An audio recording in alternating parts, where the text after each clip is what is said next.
आप सभी को नमस्कार। मैं डॉक्टर केसी सैनी, सहायक आचार्य हिंदी, राजकीय कन्या महाविद्यालय सीकर। आज का हमारा जो विमर्श का विषय है वो है प्रयोगवाद।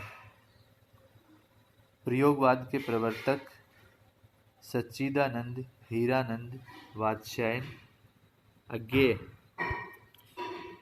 अज्ञेय को आप सभी अज्ञेय के नाम से जानते हैं। इसका शाब्दिक अर्थ है जिसको जाना न जा सके। निश्चित रूप से सच्चिदानंद हीरानंद इनके पिताजी का नाम है, वात्स्यायन इनका गोत्र है और जैनेन्द्र इनको अज्ञेय के नाम से पुकारते थे, क्योंकि अज्ञेय, जैनेन्द्र और नेमिचंद्र जैन इन तीनों की आपस में मित्रता थी और तीनों ही बड़े साहित्यकारों में शुमार हैं। अज्ञेय प्रयोगवाद के जनक। अज्ञेय ने अपने जीवन में अनेक प्रयोग स्वयं देखे। अज्ञेय बीएससी के विद्यार्थी थे, फिर एमए अंग्रेजी से किया, साहित्यकार हिंदी के बने। 1943 से 1946 कोहिमा फ्रंट में सेना में नौकरी की और सेना में बम बनाने का काम किया।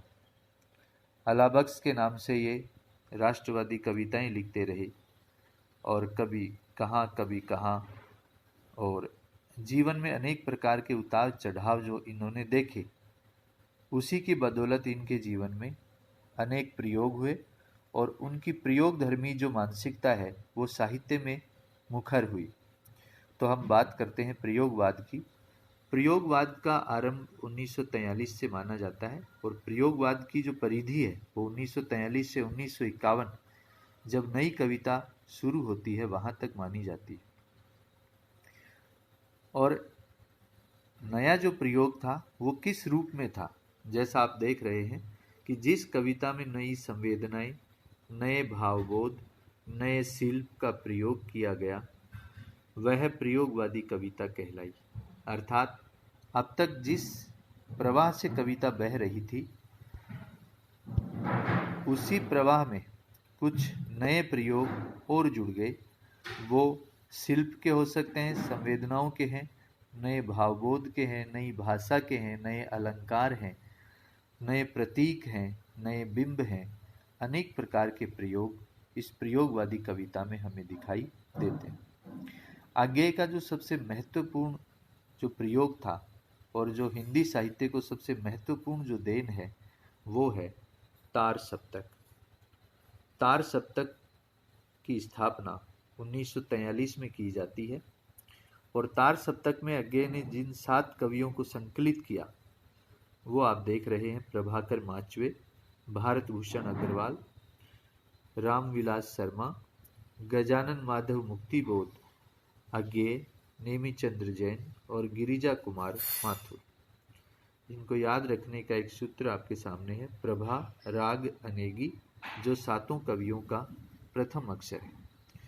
तो तार सप्तक 1943 में अज्ञेय ने इन 7 कवियों का संकलन करके एक नया प्रयोग करने के लिए इनको विषय वस्तु, संवेदनाएं, भाषा, भाव, शिल्प, इन सब के लिए इनको तार सप्तक में संकलित किया। स्वयं अज्ञेय कहते हैं कि तार सप्तक के जो कवि हैं वो राही नहीं, राहों के अन्वेषी हैं। ये किसी एक स्कूल के नहीं हैं और ना ही किसी एक मंजिल पर पहुँचे हैं। अर्थात ये नया प्रयोग करेंगे, नई राहों की खोज करेंगे और साहित्य में नए आयाम स्थापित करेंगे। इसलिए इन्होंने तार सप्तक की स्थापना की। और यह जो साहित्य का जो धर्म है वह नए कवियों ने और तार सप्तक के कवियों ने निश्चित रूप से अपना धर्म निभाया है। दूसरा सप्तक जो है उसके संपादक भी अज्ञेय हैं। इसकी स्थापना 1951 में होती है, जिसमें नई कविता के कुछ कवि भी शामिल हैं।